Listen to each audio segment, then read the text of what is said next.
وبركاته. اهلا وسهلا بيكم في حلقه جديده ببرنامجكم المطبخ الصحي. ان شاء الله زي ما وعدنا حضراتكم امبارح هنعمل الفراخ المرمشه وكمان الرز الريزو اللي هو تقريبا 99% زي ما بناكله بره بالظبط، وكمان سلطه الكولسلو. اول حاجه هنبدا مع بعض نقول مع بعض سلطه الكولسلو عباره عن ايه، نكتب المقادير ونشوف مع بعض هنعمل ايه. اول خطوه هنعملها سلطه الكولسلو، مقاديرها 3/4 كوبايه كرنب، وكمان ربع كوب جزر مبشور، و3 معالق سكر بودر، وكوب لبن، و3 معالق مايونيز. نقول تاني سلطه الكولسلو عباره عن ايه، 3/4 كوبايه كرنب، وكمان ربع كوب جزر مبشور، و3 معالق سكر بودر، كوب لبن، و3 معالق مايونيز. ان شاء الله يوم السبت هنعرف المايونيز بيتعمل ازاي، وكمان بعض الحاجات ان شاء الله هنعملها مع بعض لحلقه يوم السبت. ده الكولسلو. نبدا نشوف هنعمل ايه. زي ما احنا شايفين دي الكرنبه بتاعه الكولسلو، وطبعا اللبن والمايونيز،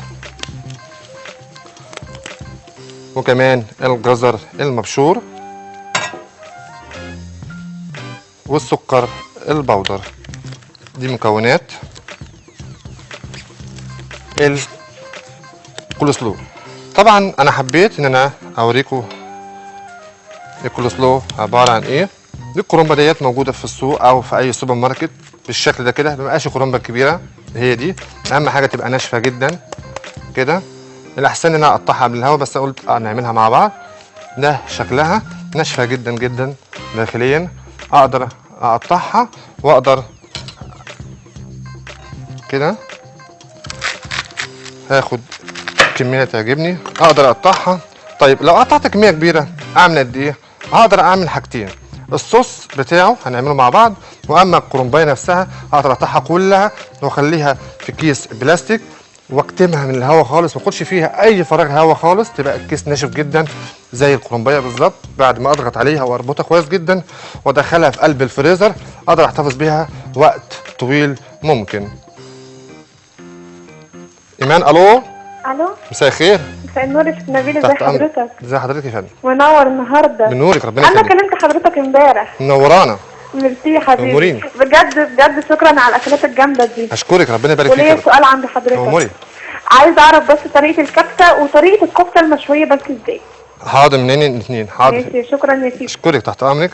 اول حاجه هجيب الصوص اعمله زي ما انا هقطع الكرنب والجزر مع بعض.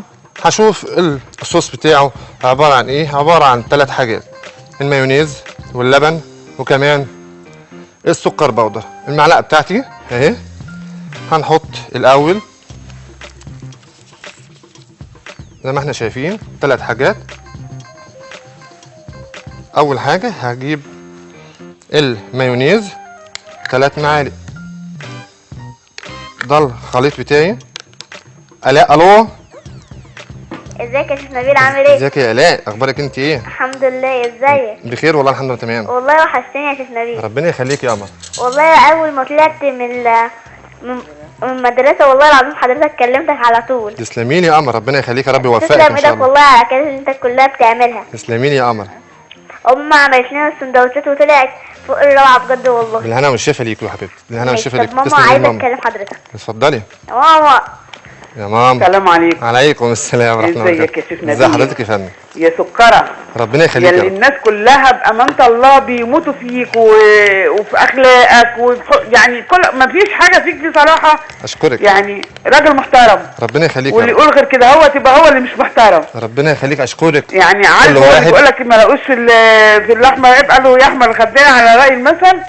ها انا امبارح ما عرفتش ارد على الست لا اللي ما هي فيش كلمتك. رد، ما فيش رد. لا لا لا لا, لا هنا والله العظيم صلى على النبي، هي مش عايزه تتفرج عليك ما تتفرجش. لا شكرا ليكي. كل واحد ليه رأي يحترم، وانا بحترم اي رأي في الدنيا. انا حطيت هنا السكر وهحط المايونيز وابدأ احط الحليب بتاعي اهو واخفقه كويس جدا زي ما احنا شايفين، يبقى لازج ما بقاش سايب خالص. زي ما احنا شايفين بالمضرب. بعمل ايه؟ اسماء الو. الو، ايوه يا شيخ نبيل. ازي حضرتك؟ الو، اموري. عامل ايه؟ نحمد الله. انا عصام من بورسعيد اهلا وسهلا بيكي. وبحبك. الو. طيب يا ريت حضرتك تسيبها تاني كده. ده الصوص بتاع الكولسلو، خطوه خطوه مع بعض. هبطئ ايدي خالص وهمشي خطوه خطوه علشان خاطر حضراتكم تعرفوا الصوص عباره عن ايه.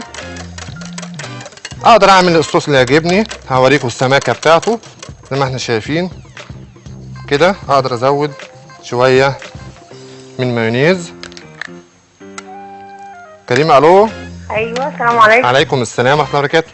انا سعيده جدا اني بكلم حضرتك، اشكرك، انا اسعد، ربنا يخليك. وفي نفس الوقت انا يعني بصراحه من رمضان وانا بتابع حضرتك، والاجمل ان كل حاجه حضرتك بتقولها بصراحه جميله أشكرك. جدا جدا أشكرك. جدا. من فضل الله.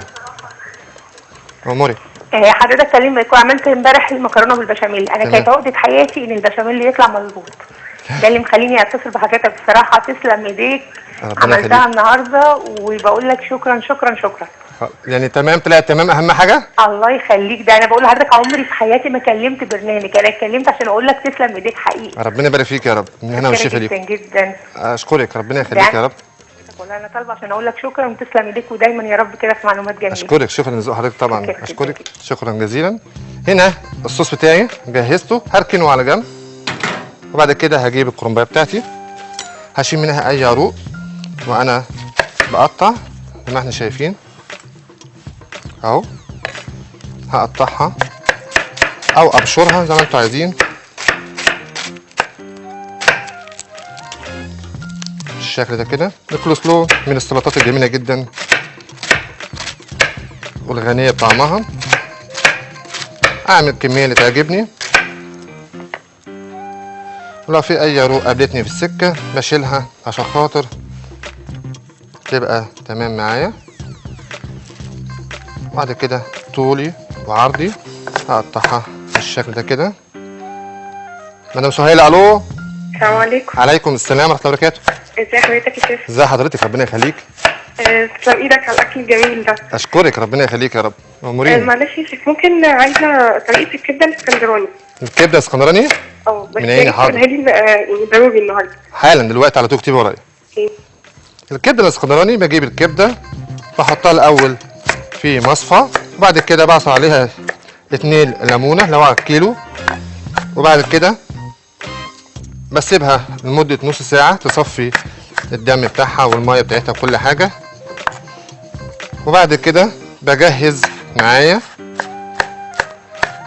الثوم، معلقه من الثوم كبيره، وكمون، وكمان معلقه خل واحده، وشويه من الملح والفلفل الاسمر بسيط.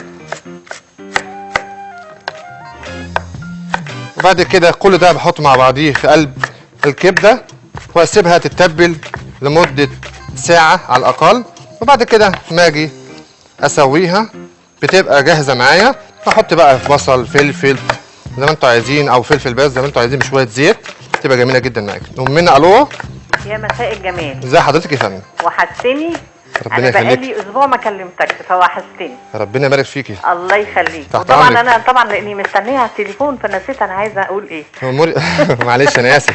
لا يا حبيبي، ربنا يبارك فيك. تحت أمرك. انا عايزه اقول لحضرتك أموري. ان المتصله اللي اتصلت دي هي عندها حق في ان هي وجهه نظرها ان هي عايزه تاكل اكل من غير دهون. طبعا انا على فكره احترمت جدا وجهه نظرها بجد. هي بتتكلم في حاجه صح، بس ده مزاجها هي. بالظبط بالظبط. انا مثلا ما بحبش الزيتون، حضرتك بتدخل الزيتون في حاجات، اقول لك انت ليه بتحط زيتون؟ لا طبعا ممكن لا. انا اخد المقادير او الاكله اللي تعجبني واقدر اغير فيها زي ما انا عايز. ايوه هي يعني انا برضو ست كبيره واحيانا كتير مثلا بحتاج لحاجات ناقصه دهون يعني. فهي والله اتكلمت بحسن نيه ان هي أشكرك. بتحبك. اشكرك، ربنا يبارك فيك يا رب. طبعا كل حد ليه راي. هي المدام اتصلت امبارح ما فيش اي مشكله خالص. يا ريت ما نعلقش على الموضوع دوت. ما حدش غلط خالص، ما حدش قال كلمه مش صحيحه. طبعا كلكم على راسي من فوق. احسن حاجه فيكم بجد ذوقكم واخلاقكم في ردكم، وانا هنا البي رغباتكم مش اكتر من كده. اشكركم شكرا جزيلا. وبعد كده انا جهزت هنا الكرنب، ابدا بقى اجيب الصوص بتاعي اهو زي ما احنا شايفين، واحط شويه الاول جزر، الجزر ما كترش فيه اهو بالشكل ده كده. مدام وفاء الو. الو السلام عليكم. عليكم السلام ورحمه الله دي كلها على حساب حضرتك. تحت امرك يا فندم. ازيك يا شيخ نبيل؟ نحمد الله يا فندم. ازاي صحتك؟ الحمد لله رب العالمين تمام. بقول لحضرتك أموري. ممكن بدل الكرنب نحط الكابوتشي؟ والله حضرتك انت تقدري تغيري زي ما انت عايزه، بس هو كولسلو بتعمل له الكرنب. على فكره يا شيخ نبيل انا عملت قدره قادر. تمام. بس عملت ايه؟ حطيت الكريم كراميل وبعدين حطيت الكيكه من فوق، فبقى الصوص من تحت والكريم كراميل وبعدين طبقه الكيكه. يعني الكراميل الاول وبعد كده الكريمه وبعد كده أيوة. وبعدين الكيكه. ما فيش مشكله هيطلع معاك زي ما الفل. ضربتهمش مع بعض، مفيش حطيتهم مشكلة. فوق بعض كده فطلعت في منتهى الجمال. انا عملت الطريقتين سواء خفقت الكريمه مع الكيكه، واول طريقه عملتها اللي هي حطينا ده كل حاجه لوحدها في الثلاث حاجات اللي هو الكريم والكراميل وكمان الكيكه. اشكرك يا فندم شكرا ليكي. هنا الكولسلو دوت ما بيتاكلش على طول، هو اهم حاجه فيه اللي هو مش بيتاكل على طول. بعد ما بخلصه كده واحط الصوص بتاعه، انا عايز اخليه عندي في الثلاجه جاهز دايما، بعمل الصوص دوت واحطه في علبه او في كيس اربطه واخليه في الفريزر، وقت ما بعوز بطلع الكرنب الجاهز، ووقت ما بعوز الصوص بتاعه بطلع الصوص الجاهز، وبعد كده بخلطهم على بعض واسيبهم تاني في الفريزر لمده 3 ساعات، وبعد كده اطلعهم واكلهم بالهنا والشفا. يكون طبعا اتشرب، شايفين لونه ده، لونه وده شكله جميل جدا. مدام ابتسام الو. مدام ابتسام. السلام عليكم. عليكم السلام ورحمه الله وبركاته. ازيك يا دكتور؟ ازيك يا فيفا؟ اخبارك ايه؟ ازي حضرتك يا فندم؟ دلوقتي في حاجه بقى، انا ايه كل ما بكتب ازي حضرتك، كل ما بكتب عشان حضرتك هتقول الكلمه لباني مش بتقولها. ليه؟ دي حاجه. الكريمه لباني؟ الكلمه لباني. حاضر هقولها لك، حاضر هنا ليكي تحت امرك. حاضر اشكرك. هقول لك الكريمه اللباني اختصارها بالظبط. هنا هجيب طبق عشان اقدم فيه، وبعد كده هنطلع بريك ونيجي مع بعض نشوف الرز الريزو بيتعمل ازاي. هكون جايب كيلو رز، اعتقد مصر النهارده كلها مجهزه فراخ عشان تعمل فراخ مقرمشه كده. ده الكولسلو بتاعي جميل جدا اهو، وده بالهنا والشفا. بريك ونرجع مع بعض تاني. هنعمل رز الريزو جميل جدا جدا جدا 99% صح. بريك ونرجع تاني. هم المام يا هم المام، هم المام يا هم المام، احلى المأكولات وكمان حلويات في المطبخ الصحي مع الشيف نبيل. هم المام يا هم المام، هم المام يا هم المام، نور الدنيا دي حاجة تانية. هم المام يا هم المام، هم يا هم المام، هم المام يا هم المام، احلى المأكولات وكمان حلويات في المطبخ الصحي مع الشيف نبيل. هم المام يا هم المام، هم المام يا هم المام، نور الدنيا دي حاجة تانية. هم المام يا هم المام.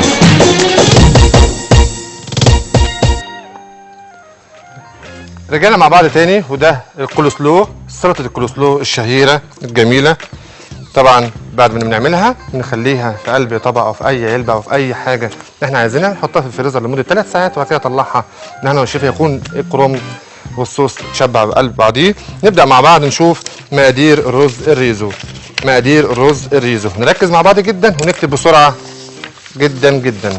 اول حاجه في مقادير الرز الريزو كيلو رز بلدي او مصري مع 10 مكعب مرق، وكمان بصله متوسطة مفرومة، و4 فص توم كبير مع 3/4 كوب كاتشب، وكمان ربع كوباية صوص صويا غامق، ربع كوباية صوص صويا غامق اللي هو ابو غطا احمر في السوبر ماركت موجود ومعروف.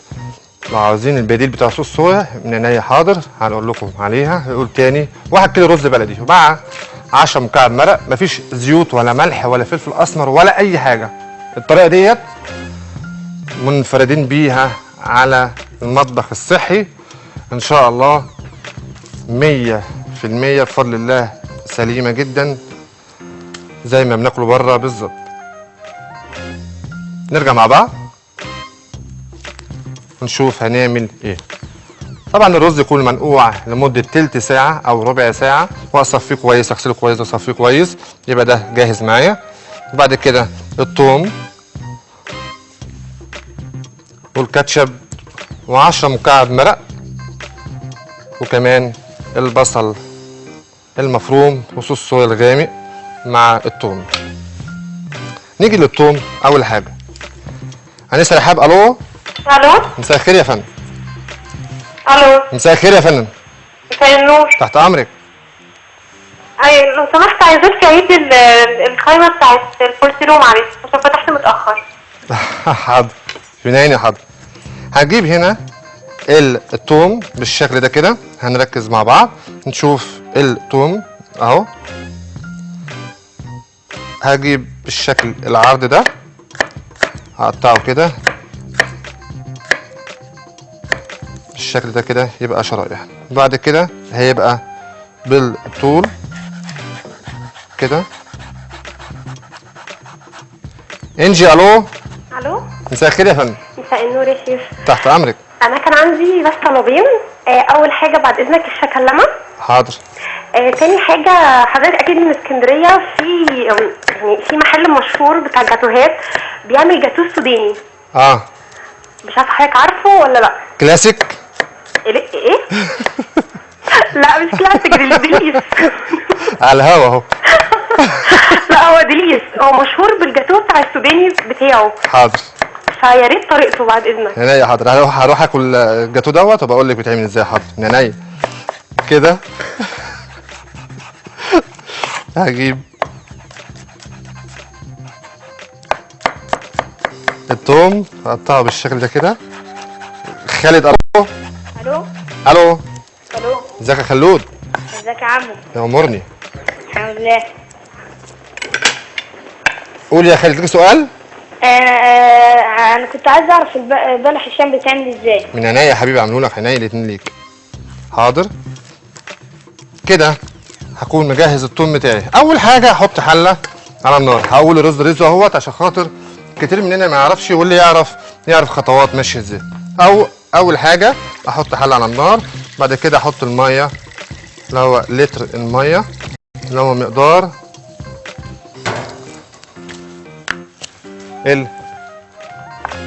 الرز.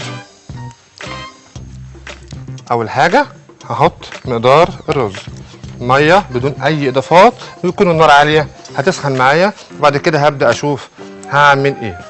يكون الرز عندي مغسول، واحط صوص الصويا والكاتشب مع البصل، مفيش اي دهون او ماده دهنيه خالص. استاذ احمد الو. السلام عليكم. عليكم السلام يا فندم. ازيك يا شيف؟ ازي حضرتك يا فندم؟ ربنا يخليك. اسكندريه كلها منوره بيك والله. ربنا يبارك فيك يا رب. بقول لسعادتك النهارده عيد ميلاد المدام، وانا وعدتها اعمل لها ملوخيه بالجمبري. كذا مره تقول لي حاضر، وقلت لي حاضر. عيد ميلاد وملوخيه بالجمبري. فردت عليك كلها كل سنه وهي طيبه. ربنا يخليك. اسمها ام شيماء هي. كل سنه طيبه يا ام شيماء. ربنا يخليك. عقبال 100 سنه ان شاء الله. اللهم امين. فكل شويه تقول لي اشمعنى الشيف نبيل اهو قوم اطبخ قوم اعمل. فالله يرضى عليك عايز اعرف اعمل ملوخيه دي مش بتاعتي بقى. ربنا يخليك لينا وكل سنه وانت طيب. اشكرك، شكرا ليك يا فندم، شكرا. كل سنه وانتم طيبين. نيجي مع بعض. الميه بدات تغلي. اول ما تبدا تغلي كده هحط الثوم اهو واحده واحده، وهنشوف الريزو اللي احنا بناكله في المطاعم الشهيره جدا بيتعمل ازاي. هحط الثوم اهو، ما بسويش ولا بحط اي ماده دهنيه خالص. وبعد كده احط البصل بالشكل ده، بصلايه متوسطه بقطعها ناعم جدا واسيبها بالشكل ده. هسيبها 3 دقايق. انسه مالك؟ الو الو مدام دينا. الو السلام عليكم. عليكم السلام ورحمه الله وبركاته. ازي حضرتك يا سيدي؟ ازي حضرتك يا فندم؟ انا اسفه اني عطلتك. اشكرك، اموريني يا فندم. تحت انا امرك. النهارده ان شاء الله ان هعمل اكله، فيا ريت تقول لي عليها. اموري. كنت سالتك عن الرز اللي بالكريمه بس اللي مش بيدخل الفرن. اكلته في مطعم، هو رز عادي جدا. قلت لي حضرتك قبل كده. حاضر. ايوه، فانا ان شاء الله عايزه اعمله النهارده. ان شاء الله. طب هو انا مشكلتي بس انا اسف مقاديره مش جاهزه معايا. هو بس دي مقادير؟ نعم. يعني مش رز عادي وعليه كريمه وخلاص على كده؟ ما انا ما بحبش او افتي بحب دايما اقول الحاجه مظبوطه عشان خاطر اللي يجرب يبقى تطلع معاه مظبوطه. تمام. طب انا النهارده مش جاهز ليه. ان شاء الله تعمله امتى؟ ان شاء الله الاسبوع الجاي بامر الله. انا هحطه في الجدول بتاع الاسبوع الجاي بفضل الله. ان شاء الله. اوكي. تحت امرك يا فندم. شكرا لله. هنا حطيت البصل والثوم. هحط بقى مكعبات المرق.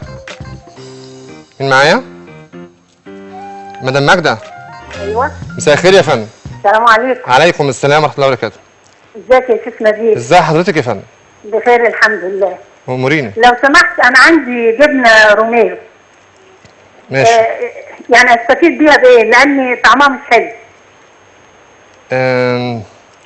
الجبنه الشيدر المطبوخه بنعمل بيها اكلات كتير. روميرو. ما ايوه هي الشيدر المطبوخه مش لازم اسم. نعم؟ مش لازم اسم، هي شيدر مطبوخه. حضرتك حاضر، هقول لحضرتك حاضر كذا اكله بيها ان شاء الله. تحت امرك. هنا زي ما احنا شايفين الميه بتبدا تغلي، وبعد كده بحط الثوم والبصل والمكعبات المرق. محدش يقول لي مكعبات المرق كتير قوي هتبقى حادقه. لو حادقه لحد نشيل مكعب او 2. نقدر نختلف نتفق في مكعبات المرق، في انواع منها كتير، لكن دي نوع او طريقه ثابته اهي زي ما احنا شايفين. وبعد كده هجيب الكاتشب وصوص الصويا. ام محمد. الو. ايوه السلام عليكم. عليكم السلام ورحمه الله وبركاته. ازيك يا شيخ؟ ازي حضرتك؟ اشكرك، ربنا يبارك فيك. احنا بنشكرك اولا مبدئيا. تحت امرك، ربنا يبارك فيك. وزعلانه منك على فكره. ليه يا فندم؟ ليه؟ علشان انا طلبت من حضرتك البسكوت بتاع بيت مصر. حاضر. ما هو ده صعب شويه بس حاضر. حتى المقادير انا ممكن اعمله، حتى قول لي مقاديره. ما هو ما جهزتوش. الحاجات في المصانع بتبقى صعبه شويه. اصل انا مشكلتي في ان انا بحبه جدا وبجيبه، بس طعم الماده الدهنيه اللي بتبقى فيه مش بحبها. بالنسبه للبسكوت الساده ولا بسكوت بعجوه؟ لا البسكوت الساده خالص. الساده خالص ده صعب يعني نقدر نعمله في البيت والله، بس حاضر هحاول من عينيا. حاضر. احط هنا الكاتشب اهو، كل المقادير اهي مع بعض. يبقى حطينا الثوم والبصل وكمان مكعبات المرق وكمان هنحط الصويا صوص بالشكل ده كده اهو. صويا صوص الغامق. مدام فاطمه. الو. ايوه. مساء الخير يا فندم. تحت امرك. لو سمحت انا عايزه بس مقادير قدره قادر. قدره قادر. حاضر من عيني. حاضر تحت امرك. هنا حطيت الميه، هقول كل شويه تكرار المقادير اللي احنا عاملينها. حطينا لتر ميه، وبعد كده او حسب ما الرز تتشرب معايا ممكن ياخد مني ميه اكتر او اقل، طبعا انتوا ادرى من الرز او نوع الرز اللي حضراتكم بتستخدموه. بعد كده بحط الثوم المتقطع عرض وطول، بعد كده البصل المفروم، وبعد كده بحط الكاتشب واحط صوص الصويا واحط كمان مكعبات المرق ال10 او ال9، وبعد كده اول ما يبدا يغلي معايا احط الرز. بكده تمام، رز ريزو جهز معايا زي الفل. مدام نبيله. الو. الو السلام عليكم. عليكم السلام ورحمه الله وبركاته يا فندم. ازيك يا شيخ نبيل؟ ازي حضرتك يا فندم؟ الله يخليك. بقول لك انا كنت طلبت منك التوميه، انا شفتك عملتها قبل كده بس انا ما خدتش بالي من المقادير. حاضر من عيني. حاضر هقول لك المقادير حالا. والمايونيز والنبي يا شيف، يعني يا ريت يعني تكتبهم يعني ايه تقول لي كده المقادير في اخر الحلقه. المايونيز ان شاء الله يوم السبت ان شاء الله بامر الله هعمله لك عملي هنا، ونعمله بطريقه مختلفه ان شاء الله بامر الله. هنعمل مايونيز يوم السبت. مين معايا؟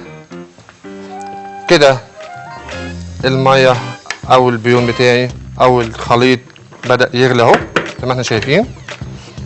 مدام فادية الو. يا مصر، ازي حضرتك؟ اخبارك؟ نحمد الله يا فندم. يعني مش انا الوحيده اللي قلت في مصر الكل امبارح قال. ربنا يخليك. اول واحده اقولها انا. والله ده كتير والله. في حاجه بقى. اموري. ازعل ولا بلاش؟ تزعلي؟ ليه بس؟ مش انا من قبل رمضان قلت لك عايزه الايس كريم؟ حاضر من عينيا. حصل ولا لا؟ اكيد حصل. طيب المايونيز. المايونيز يا ريتك ما تدخلناش ولا كل حاجه طبيعيه.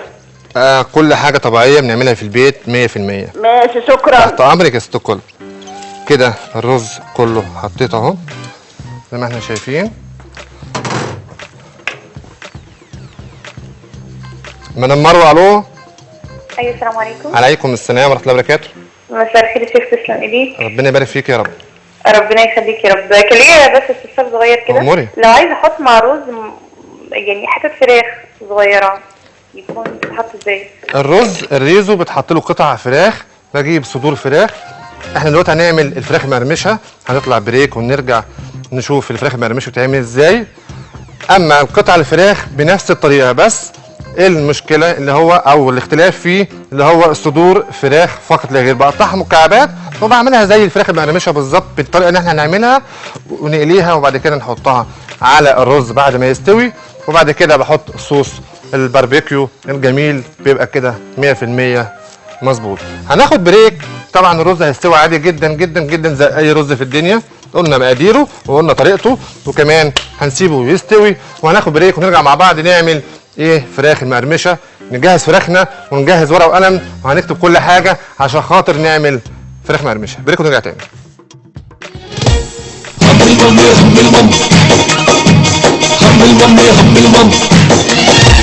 احلى المأكولات وكمان حلويات في المطبخ الصحي مع الشيف نبيل. هم المام يا هم المام، هم المام يا هم المام، نور الدنيا دي حاجة تانية. هم المام يا هم المام، هم المام يا هم المام. احلى المأكولات وكمان حلويات في المطبخ الصحي مع الشيف نبيل. هم المام يا هم المام، هم المام يا هم المام، نور الدنيا دي حاجة تانية. هم المام يا هم المام. طبعا زي ما احنا شايفين الرز بيتشرب قدام حضراتكم اهوت. رز الريزو قلنا مقاديره لتر ميه مع كيلو رز مع 3/4 كوبايه كاتشب مع ربع كوبايه صوص صويا او معلقتين من صوص صويا الغامق. بعد كده بنحط 4 أو 3 أو 4 فصوص توم بقطعهم طولي وعرضي او عرض وطول. بعد كده بحط 10 مكعب من المرق مع بصلايه صغيره. وبعد كده اقول الو مدام نجوى. الو ازيك؟ ازي حضرتك؟ اخبارك ايه؟ نحمد الله يا فندم. انا امبارح سمعت كده كلام في الحلقه بس ما لحقتش الحلقه من اولها. مفيش اي كلام حصل، مفيش اي حاجه حصلت. بس كل اللي عايزه اقوله لك ان لولا النقد ما كان المشاهير. اشكرك. بس عايزه من حضرتك كيكه البلح. كيكه البلح حاضر من عيني. ماشي. من عينيا حاضر، شكرا ليكي. نقول مع بعض مقادير الرز اسف الفراخ المقرمشه. اول حاجه الفراخ المقرمشه بجيب فرخه مبقلظه. نقول مقادير فراخ مقرمشه. فرخه سليمه بقطعها 8 قطع. بعد كده 2 معلقه خل. بعد كده بجيب ديت هقسمها مع بعض 3 حاجات. اول حاجه فرخه كامله بقطعها 8 قطع واتبلها ب2 معلقه خل. دي اول حاجه. الحاجه الثانيه تتبيله الفراخ دي اختياريه، كاتشب، هوت صوص، هريسه، صلصه، باربيكيو، اي حاجه اللي انتوا عايزينها في التتبيله انتوا احرار، مع ملح وفلفل اسود. اما تتبيله الدقيق وهي دي المهمه وده الاهم، وده الاهم في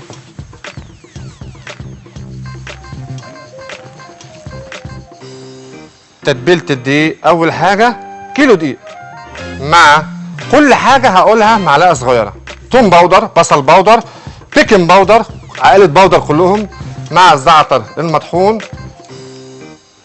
مع ورق لورا، مع ملح وفلفل اسمر،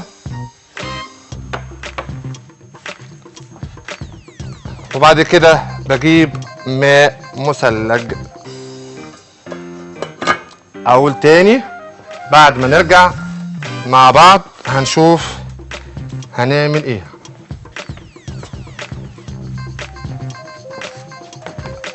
فراخ مرمشه، صورنا، كتبنا، عرفنا، هنرجع مع بعض نقول تاني كل حاجه مع بعض. طبعا دي الفرخه،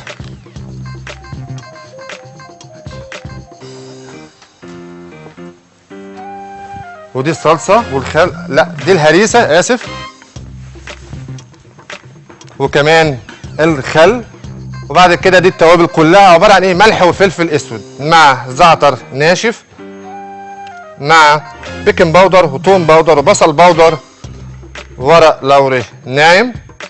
طبعا في شطه زياده كده في النص بس بلاش عشان خاطر ما بقاش الموضوع كتير. هنشوف المقادير ونعرف كل حاجه مع بعض. بالنسبه للفراخ المقرمشه عشان جالنا عليها اسئله كتير جدا، نرجع مع بعض ونشوف هنعمل ايه. اول حاجه هجيب الفرخه. طب قبل الفرخه نعمل ايه؟ نجيب الدقيق الاول. الدقيق اهو، هعمل الكميه تعجبني، وبعد ما الكميه اخلصها واسويها وتبقى تمام معايا اقدر انخل الدقيق دوت واحط في كيس واربطه واحطه في درج التلاجة لمره تانيه او مره تالته. توم، بصل باودر، ورق لورا ناعم، توم باودر، بيكنج باودر، فلفل اسمر، شويه ملح، الزعتر الناشف. حطينا كل مقادير. مدام هند الو.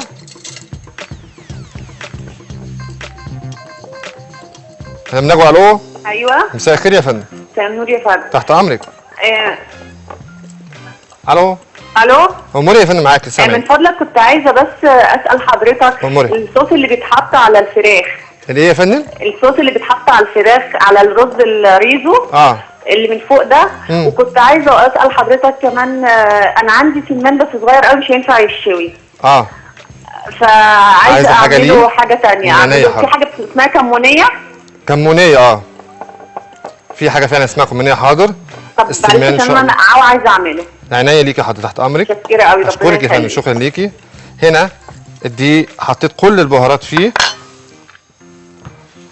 بصاره، المخرج عايز ياخد بصاره بس ده بيتاكل في الشتاء يعني مش في الصيف. نشوف الاول الرز قبل ما نعمل اي حاجه.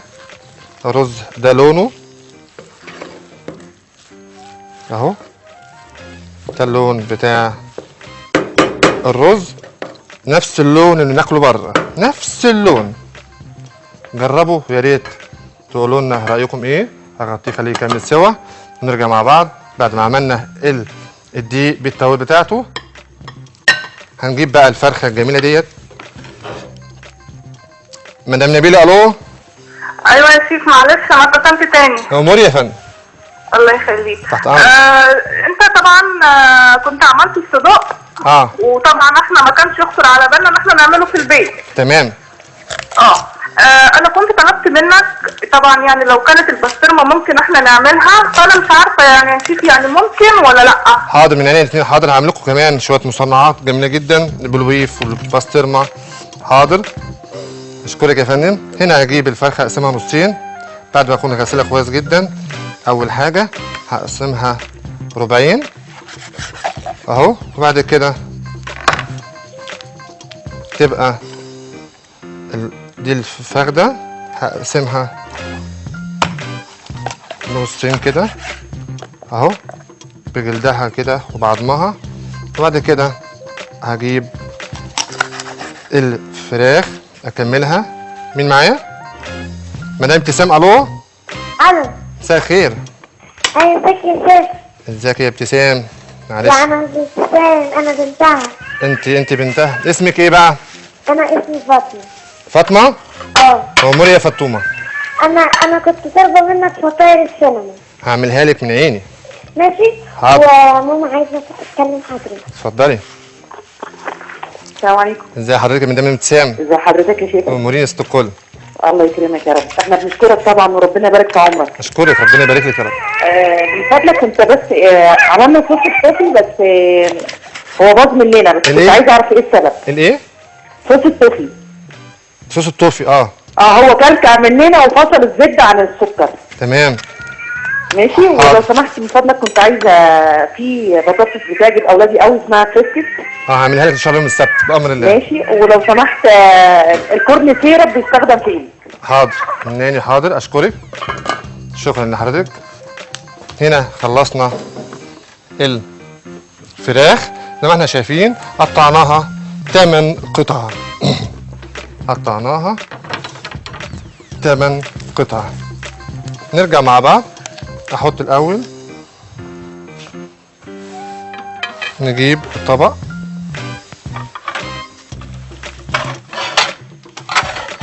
مدام ميرفت. الو. السلام عليكم. عليكم السلام يا فندم. ممكن بس اسال حضرتك ينفع بدل الرز المصري نحط رز طويل؟ زي ما انتوا عايزين. مفيهاش مشكله؟ زي ما انتوا عايزين. في سؤال تاني لو تسمح. أموري. الكتاب بتاع حضرتك امتى هيطلع؟ ان شاء الله هقول عليه حاضر اول ما يجهز. حاضر. تحت طيب امرك. شكرا. اشكرك يا فندم. شكرا ليكي. كده 8 قطع جاهزين اهم. هجيب معلقتين الخل بالشكل ده كده. احط معلقتين الخل. بعد كده هجيب صينيه كده. انا بس حبيت اوريكم الثمان قطع شكلهم ازاي. بعد كده معلقتين الخل هسيبهم والفهم كده كويس قوي اهو. بعد كده هحط بعد كده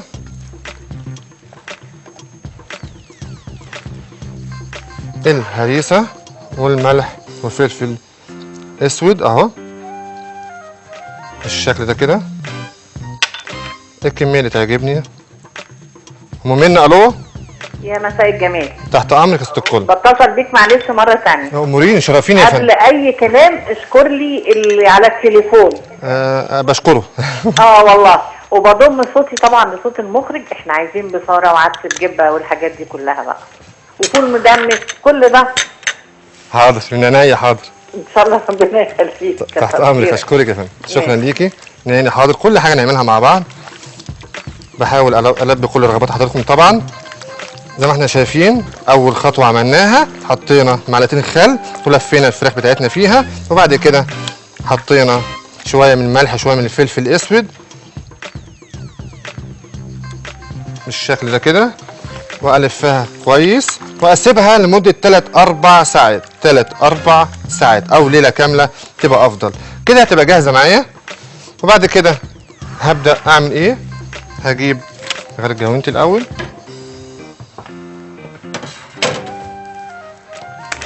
هجيب الميه الساقعه اهي. الميه الساقعه اهي بالشكل ده كده. وبعد كده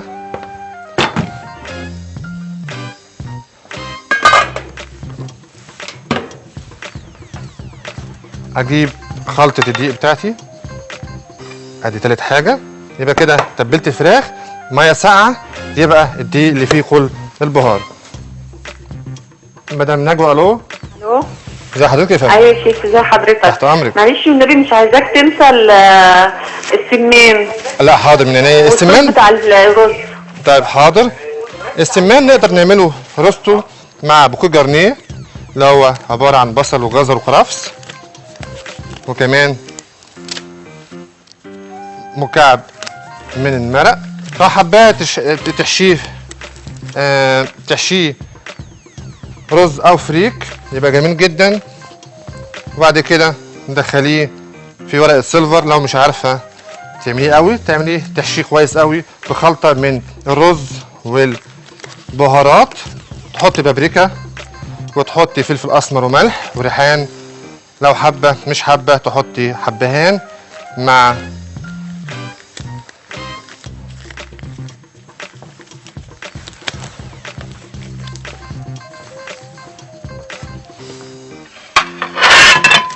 يبقى تتبيله السمان. لو عايزه حضرتك تعملي سمان تقدري تعملي خلطه رز، او ممكن تحبي كمان تحط الهريسه اللي احنا عملناها ديت في الفراخ. الهريسه دي طعمها جدا حلوه جدا جدا مع الحمام ومع السمان. تقدري تحشيها برز، تقدري تحشيها بفريك، او تقدري حضرتك تسلقيها وبعد كده تحمريها بس ما تحمريش قوي عشان ما تنشفش منك، او تقدري تعمليها روستو تحطي بوكيه جرنيه وبعد كده تتبليها بميه بصل وملح وبشر طماطم وبعد كده فلفل اسود عليها وتدخليها في قلب الفرن تطلع معاكي جميله جدا. لو مع بطاطس تبقى جميله جدا. نبدا نشوف هنعمل ايه. ابراهيم الو. ايوه يا عم. ازي حضرتك يا ابراهيم؟ الحمد لله. امورني يا قمر. يا عمو انا عايز يا عمو عايز طريقه المارشميلو. المارشميلو حاضر. عجبت طب يا عمو السكر. طب حضرتك هتعملها امتى؟ حاضر هقول لحضرتك حاضر قبليها بيوم ان شاء الله. هنا دي هجيب حاجه اوسع عشان خاطر اقدر اقلبها براحتي. يبقى هجيب كده بالشكل ده كده اهو. بعد كده اهم حاجه الخطوات اللي انا بعملها ديت اشبع الفرخه بالدقيق كده. استاذ حازم الو. عليكم. وعليكم السلام يا فندم. ازيك يا شيف؟ ازي حضرتك؟ وحشتني والله. والله انت اكتر. اخبارك انت ايه؟ بخير والحمد لله. تمام. الحمد لله رب العالمين تمام. من رمضان انا ما كلمتكش. فعلا. طيب عشان انا زعلان منك. ليه بس كده؟ طيب السرول فين؟ وعدتني عليه من قبل رمضان قايل لك عليه. حاضر من عيني. كتاب قلت لي هينزل في رمضان وما نزلش في رمضان. غصب عني والله مش مزاج خالص. قلت لي بعد العيد وجي بعد العيد ما نزلش. اعمل ايه دلوقتي؟ لا حاضر من عينيا حاضر. بتابعنا اهو يا استاذ حاتم. ما انا عشان انا بحبك ما رضيتش اشترك في الثوره اللي كانت عليك من كام يوم.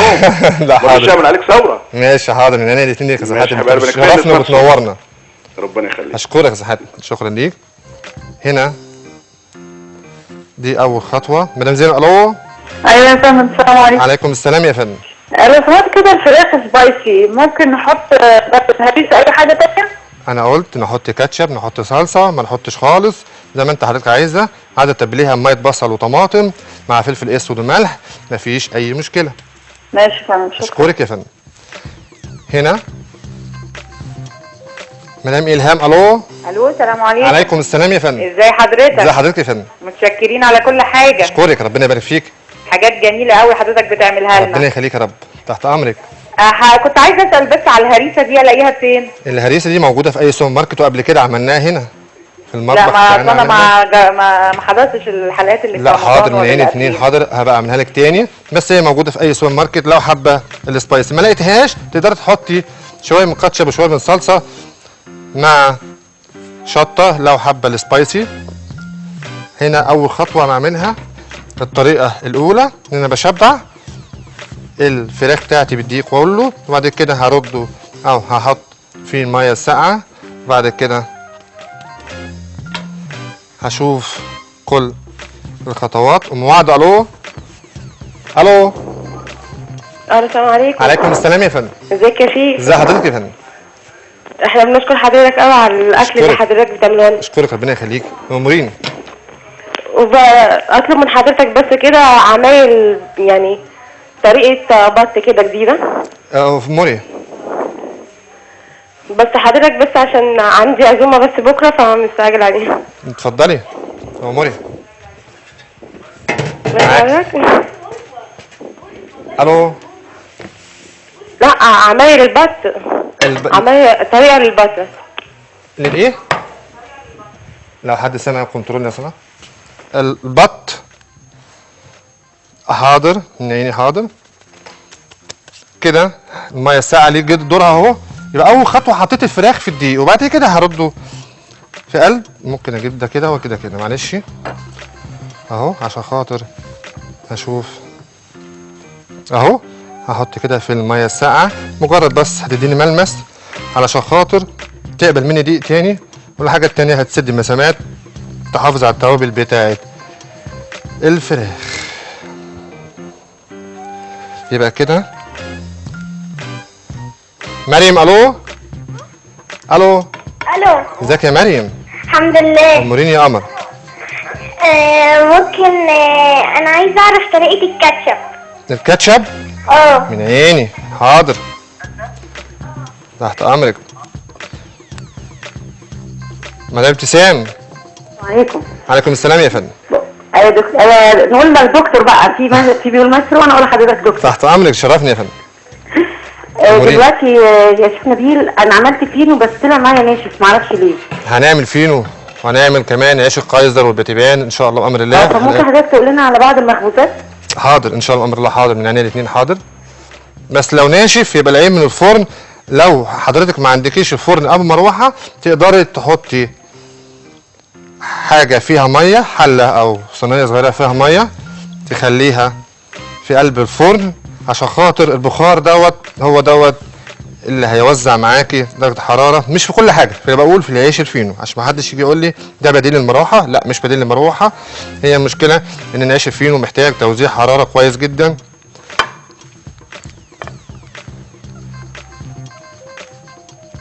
كده مشبع الفراخ، ريحتها اساسا زهره جدا، شايفين؟ هنشوف القرمشه. طبعا الزيت هنحطه على النار.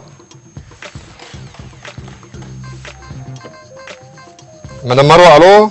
ايوه السلام عليكم. عليكم السلام يا فندم. ازيك يا شيخ؟ ازي حضرتك؟ تسلم ايدك على الاكل الجميل ده. ربنا يبارك فيك يا رب، نوريني. كنت عايزه اسال حضرتك يا شيخ عن الفول الصويا اللي حضرتك حطيته على الهمبرجر. صوص فول الصويا. كنت حضرتك نقعه في ميه؟ كنت بحط، لو انا هعمل كوبايه بحط معلقتين بس ميه، وبعد كده ببدا اشتغلهم على طول. يعني التمن كيلو احط عليه معلقتين ميه بالظبط كده، واشتغل بيه على طول ولا اسيبه؟ اشتغل على طول. لا مش لازم يتنقع خالص، نقلبهم كويس. ميته برضه؟ نعم. احطه بالميه بتاعته؟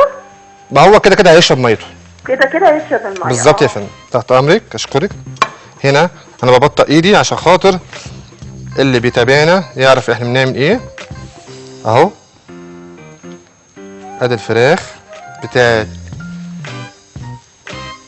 او الفراخ المقرمشه، نعملها بعملها خطوه بخطوه عشان خاطر اللي بيشوفنا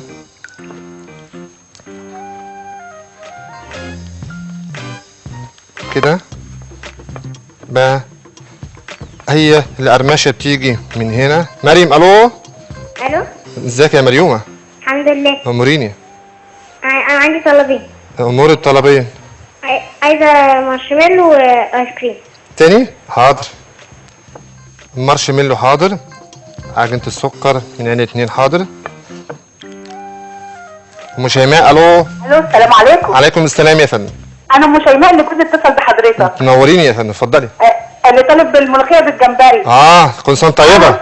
لو سمحت عشان هو جايب لي الجمبري وعايز الملوخيه دي. قولوا له لو سمحت بطل بخل، هات لنا تورتايه حلوه. طب ما احنا هنعملها التورتيه اللي انت عملتها. طيب الهنا والشفا ليكوا يا رب، كل سنه طيبه. حاضر. وعايز بلح الشام والطرد. ده عاوز يوم كامل بقى اجازه. ايوه بس امان عليك يعني. لا حاضر، من عينيا الاتنين ديك. وهريسه الذره. وهريسه حاضر. يلا سلام عليكم. انا ممكن اسيب الحلقه دلوقتي واجي اعمل لكم اللي انتوا عايزينه، عينيا الاتنين ديك. اشكرك. مدام ملك. السلام عليكم يا شيخ. اهلا باهل اسكندريه. لو سمحت عايزه شوربه الكرنب تقولها لي تاني. حاضر. ويا ريت الكحك اللي احنا بنتحايلوا عليك من زمان. الايه؟ الكحك والبسكوت. لا هنعمله خلاص الاسبوع الجاي قلنا. اخر كلام ما انت قلته على الاسبوع اللي لا خلاص اخر كلام، اخر كلام. شكرا. اشكرك يا فندم. كده الملوخيه بجيبها واخرطها، وبعد كده طبعا اغسلها كويس جدا وانشفها كويس جدا واخرطها، وبعد كده بعمل لها شوربه، وبعد كده احط الملوخيه في قلب الشوربه ما غطاهاش خالص. وبعد كده بعمل ايه؟ بجيب بصلايه وفصين من الثوم، او تقدر تعمل طشه خارجيه. الجمبري بس هي القصه بتاعته، الملوخيه عادي جدا زي اي ملوخيه في الدنيا بتعمل، بس الجمبري بنجيب بصلايه وفصين من الثوم، ونجيب كزبره خضراء مع شويه من الكرفس ده اختياري، مع كزبره ناشفه، واقدر اخدهم بلانشيه او اسويهم نص سوا. بعد كده بعد ما الملوخيه بخلصها بحط الجمبري، وهيبقى هو ده ملوخيه بالجمبري. سهله بسيطه، من هنا والشفا. كل سنه وحضراتكم طيبين. علي الو. ازيك يا علي؟ خضيت يا علي. الو. ازيك يا علي؟ الحمد لله. امورني. الحمد لله. قول. شيف ممكن حضرتك تقول لنا طريقة بسكوت صابليه؟ السابليه حاضر. عجينة السابليه حاضر، يعني الاثنين حاضر. خلاص كده هنيجي بقى نشوف هنقلي ازاي وهنعمل ايه مع بعض. كده هناخد الفراخ دي كده هنقليها بقى في الزيت، وهو ده الطريقه بتاعت الفراخ مقرمشه. على ما الزيت يسخن لازم يكون الزيت سخن قوي. نغرف مع بعض الرز الريزو.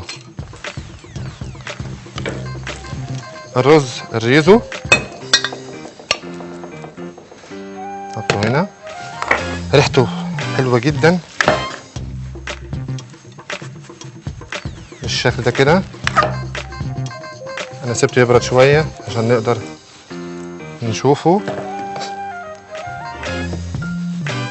مع بعض. ده لونه وده شكل الرز الريزو، عشان خاطر حضراتكم تعملوه بالهنا والشفا مع فراخ مقرمشه ومع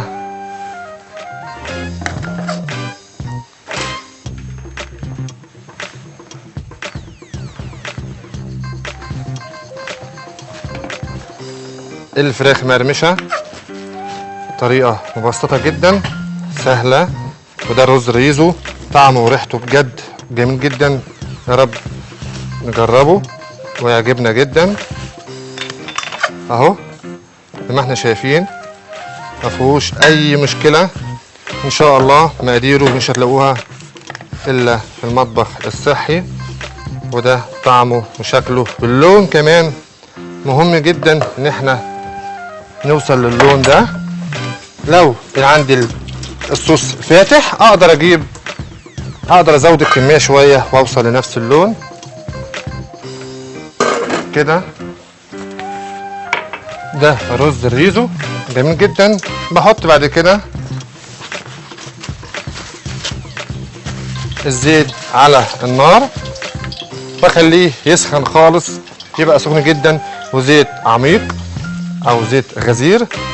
وبعد كده ما بعملش اكتر من اني انا ابدا اسويه واظبط الدقايق بتاعتي على 10 دقايق زي ما احنا شايفين الزيت كده. انا لسه بسمع. الو الو الو. مساء الخير يا فندم. الو. مساء النور يا شيف. ازي حضرتك؟ ازي حضرتك؟ نحن والله يا فندم. كل اكلاتك جميله جدا جدا جدا والله. اشكرك، ربنا يبارك فيك يا رب.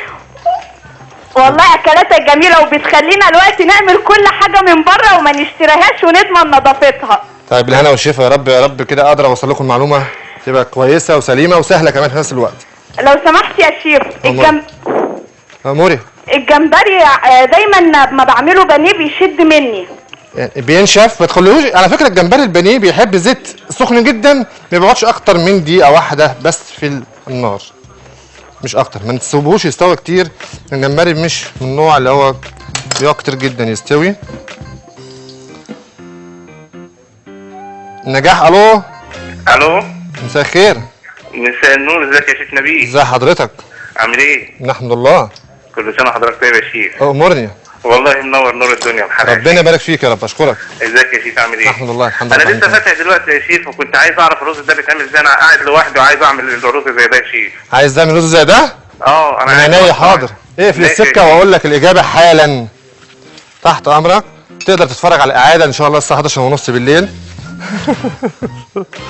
وتشوفها تاني، عشان خاطر النهارده بطيء جدا عشان بعمل الطريقه ببساطه وسهله وتوصل للناس. تتفرج على الاعاده. نقدر نقول مقادير الكولسلو تاني، ونقدر مقادير الرز ننزلها تاني عشان خاطر اللي ما تابعناش. ده شكل الرز طبعا ودي المقادير. 1 كيلو من الرز البلدي، و10 مكعب مرق، وبصلة متوسطة ناعمة، و4 فص ثوم كبير، و3/4 كوب كاتشب، وربع كوباية صوص صويا ابو غطا احمر على رأي المخرج. بيقول لي فكر الناس ابو غطا احمر. هو مفيش غيره بغطا احمر؟ مفيش غيره بغطا احمر. ده النوع اللي انا بستخدمه، في انواع كتيرة جدا. ده بالنسبة للرز الريزو، نفس اللون نفس الطعم. مدام هشام، السلام عليكم. عليكم السلام يا فندم. يا مايسترو، اموريني يا ست الكل. ربنا يخليك، منور، ربنا يخليك. ربنا يعزك. على فكره انا اول واحده قلت لك يا مايسترو كانت مدام فاديه بتقول لك يا باشا. ده شرف ليا، ربنا يخليك يا رب. ربنا يخليك. اشكرك. دلوقتي بقى بتوع كنتاكي لو شافوك بقى او ماكدونالدز هيعملوا ايه مع حضرتك دلوقتي؟ ما بلاش اسامي. بعمل ايه؟ هتحبسوني. انت كده خليتنا ما بنخرجش من البيوت. ليه بس كده؟ ما هو هدفنا نعمل كل حاجه في البيت، كفايه غلا بقى، يعني كفايه غلا نعمل كل حاجه في البيت. ما بنروحش والله دلوقتي خلاص، اي حاجه بيطلبوها ماما شوفي الشيف نبيل واعمل لنا، شوفي الشيف نبيل واعمل لنا. ده ربنا يستر علينا. تسلم ايدك، ربنا يخليك يا رب. يا رب ويبارك لك يا رب. ربنا يعزك ويخلي لك مريم يا رب. ربنا يعزك. اشكرك. هنا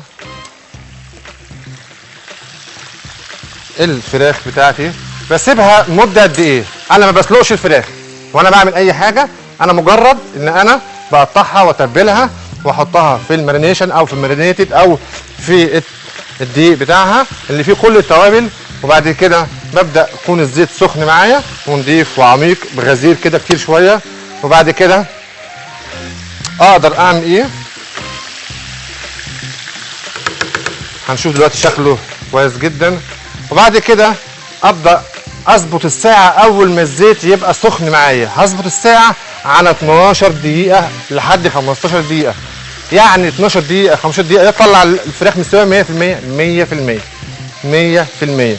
عاوزين نضمن اكتر بسن السكينه وعند الورك بالذات او الفخده، وابدا انا غزها اعمل لها فتحات كده واشتغل عادي جدا، وبعد كده ابدا اعمل كل الخطوات اللي احنا عملناها في الدقيق، وبعد كده في الميه والميه الساقعه، وبعد كده في الدقيق تاني، وهقليها على طول. هتبقى معايا جميله جدا جدا جدا. طبعا عشان وقت البرنامج فانا هوريكم شكله، طبعا ما يكونش لسه يستوى شويه، بس انتوا تظبطوا. شايفين اهو ادي الشكل بتاع القرمشه اللي بتحبوه جدا، ده لونه وده شكله. طبعا انا هطلعها، ما اكيد مش هيعدي 10 دقايق عشان انا طولت النهارده عشان اوريكم كل خطوات حاجه حاجه واحده واحده مع بعض. فانا هطلع كده. المفروض انتوا من 12 دقيقه ل 15 دقيقه تقدروا تطلعوا الفراخ المقرمشه على منديل ورق. حسين الو يا حسين، الو. ده شكل قرمشه، ومعانا مدام سوزان. الو الو. ايوه ازي حضرتك يا فندم؟ تحت امرك. ازي حضرتك؟ ممكن حضرتك توطي التلفزيون شويه لو سمحت؟ ايوه حاضر. امورينا يا ست الكل. ازيك يا شيخ نبيل؟ نحمد الله يا فندم. انت بتعمل حاجات جميله قوي، ربنا يعزك. وانا فرحانه ان انت خليت بنتي تعرف تعمل الاكل، كل حاجه بتعملها هي بتقلدك. ده هدفنا والله، ان احنا نساعد كل الناس وندي خدمه. عملت امبارح التوفي، الموز والتفاح بالتوفي كان جميل قوي يا بالهنا والشفا يا فندم. تحت امرك، بالهنا والشفا. وميرسي يا ابني على اخلاقك العاليه. ربنا يعزك. اشكرك يا فندم، اشكرك. ميرسي خالص. تسلمين يا ست الكل، اشكرك. ام رحمه. الو. ايوه السلام عليكم. عليكم السلام والرحمه والبركه. ربنا يخليك يا شيخ. احنا بجد بنطلب ان حضرتك تزود وقت البرنامج شويه. يعني حاول تحط يعني نص ساعه كمان، اصل ساعه مش بتبقى كفايه، حضرتك مش بتقدر تاخد راحتك في كل الحاجات، ويعني المفروض وقت البرنامج يكون زياده شويه. حاضر، تحت امرك. وتسلم ايديك، شكل الفراخ تحفه قوي. اشكرك. من هنا والشفا ليكم، يا رب تكون معلومه وصلت سهله وبسيطه، وتكون طريقه جميله ومقرمشه نعملها في البيت بارخص الاثمان، وحاجتنا في بيتنا نعملها بدون اي تكلفه خالص.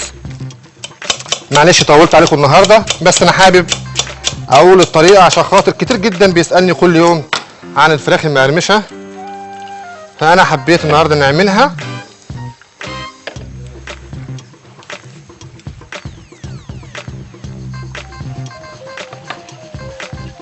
وكمان ننفذها مع بعض وهوريكم حضراتكم خطوه بخطوه علشان خاطر اقول تاني.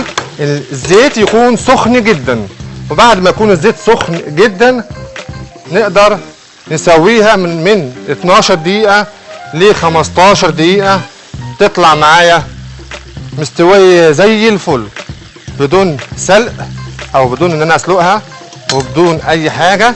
طبق مقرمشة هتطلع مستوية 100%. انا بس اوريكم شكلها دلوقتي كده عشان خاطر وقت البرنامج تقريبا خلص من 10 دقايق، بس اعذروني انا حابب اوصل لكم الفكرة والمعلومة بصيغة بسيطة مبسطة. بعد ما اشيل الفراخ كده، نفس قطع الصدور ام رحمة طلبت ان هو الفراخ اللي بتحط على الرز الريزو نفس قطع الصدور نقدر نعملها بنفس الطريقة تطلع معانا مقرمشة ولذيذة زي ما احنا شايفينها.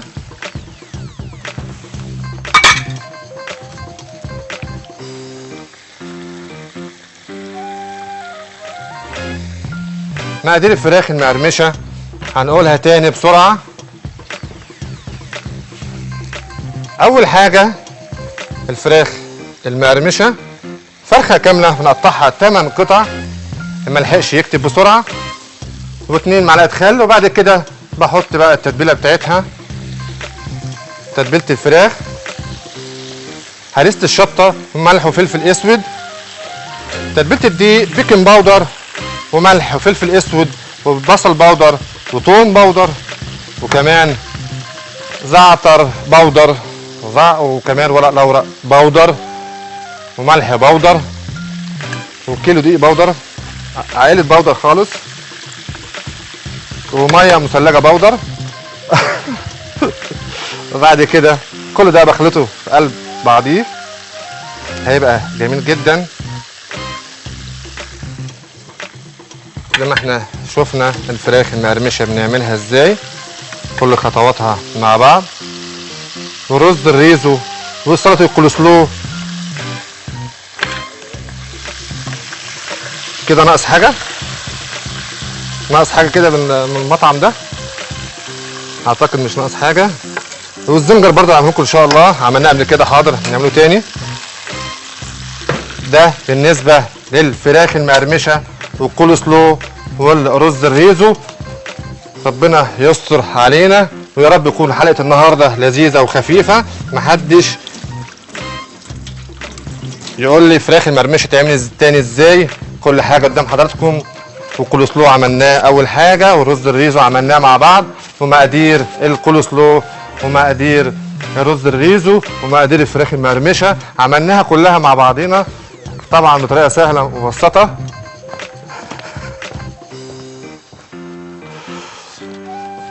وخطوه خطوه مع بعض كل حاجه شفناها. واشكركم ويا رب يكون حلقه النهارده يكون بسيطه وسهله ان شاء الله. بامر الله يوم السبت هنعمل بطاطس فريسكات وهنعمل مايونيز وممكن الزنجر كمان بالمره عشان يبقى كملنا المطعم ده خالص. وبعد كده هنعمل كل حاجه مع بعض بامر الله، وان شاء الله بامر الله من اول يوم لحد هنعمل كل يوم حاجه من الكحك والبسكوت والبوتيفور والغريبه وبسكوت القهوه وكمان قدره قادر. كل طلباتكم ان شاء الله بامر الله مجابه. اعذروني لو طولت عليكم شويه وهتوحشوني لحد يوم السبت. طبعا بكره بعده جميع الحلقات بتتعاد خميس وجمعه، بتاعت الساعه 3 بتبقى حلقه، وبتاعت الساعه 11:30 في نفس اليوم تبقى حلقه ثانيه. بنعيد كل الاسبوع في اليومين دول. اللي عنده اي استفسار او اي اجابات او اي اقتراح، واشكركم واشكر حضراتكم كتير جدا جدا، وتوحشوني لحد يوم السبت. والسلام عليكم ورحمه الله وبركاته.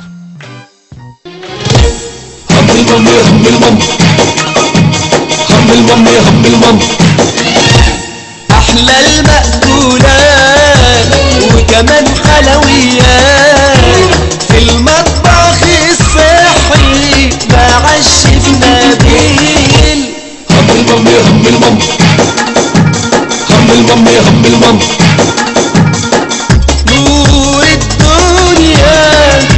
حاجة تانية. هم المام يا هم المام